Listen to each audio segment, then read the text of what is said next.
Food deserts are places, communities, where it's quite easy to purchase fast food, unhealthy food, high sugar, high fat food, but a little bit more challenging to purchase green food, green grocers, fresh produce, things like that.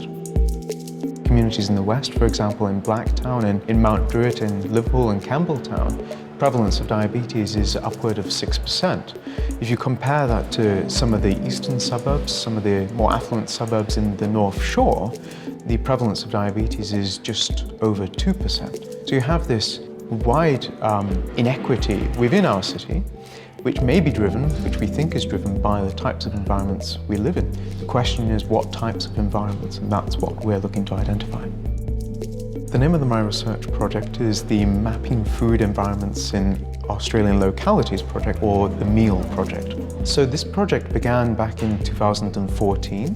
The project is about the relationship between where people live and what the characteristics are of where they live and how that influences their health, specifically in terms of the amount of food which they can buy and what types of food they can buy. The mechanics of trying to determine the outcome, the methodology, is to use data which is already available, collected by companies or freely available online, and putting that into a computer with some software which we call geographic information systems.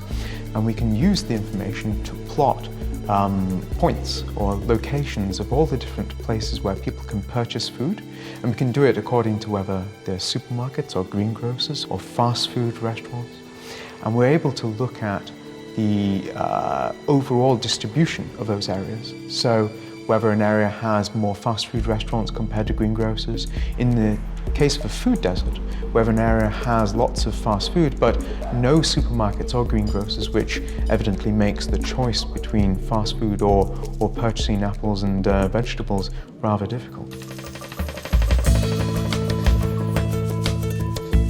I've received a lot of support from the university. It's ranged from internal support from my dean of school. We received some seed funding from the school to get this project started.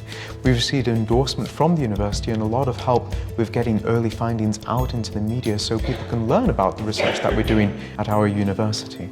I would wholeheartedly recommend becoming a researcher and learning to study as a researcher at our university. Being at UWS provides you with a huge number of opportunities to work across a very large range of communities, many of whom are some of the more disadvantaged in Australia.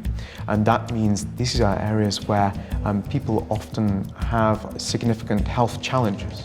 As a public health researcher, you want to be in the communities working with people who really need the help. So at the end of this project, we'll have a very good idea about what types of policies and what types of urban planning help promote healthier communities. We'll be able to put that under the noses of policymakers and urban planners so they can integrate that work into their daily practice.